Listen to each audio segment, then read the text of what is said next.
Hey guys, in this video I'll show you how to recover your Google Authenticator without your old phone. So this is my old phone right here, and this is my new phone. So we're going to recover this without the phone, okay?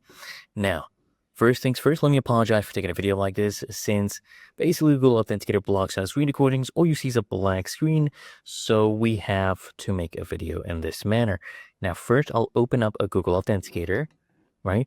Now let me show you the first thing. So once we click on get started, we can actually choose a Google account. So let me show you on this phone what I mean, because when I come here and swipe to the right on any of these, as you can see, these codes are stored to my Google account.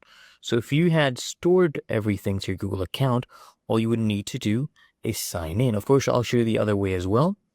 So first you can just come here and sign in. So I'll choose this email, click on continue, and I'll see all the codes, this same exact codes. And that is how you can recover. And if I click here, as you can see, they're all saved to our Google account. I'll show you the other way.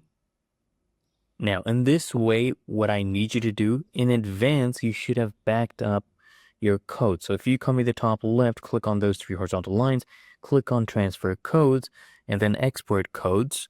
Okay, let me put in my password. All you basically needed to do is choose the codes, click on next. You get this QR code, right? You need to take a screenshot of that and save it somewhere, either on a USB drive, okay, or share it to yourself on email, anything like that. Now what I'll do, I'll place this phone down here. So that's the screenshot you've saved. So you just open a Google Authenticator, okay? And then all you need to do is click on get started and click on use without an account, okay?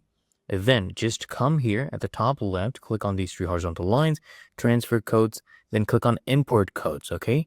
Then you just scan a QR code. Look at that. So I'm going to scan that right here. And we have the QR codes without even having a Google account. As you can see, I did not even use a Google account. Nothing here is synced. And it's really that easy and simple. You don't even need your old phone.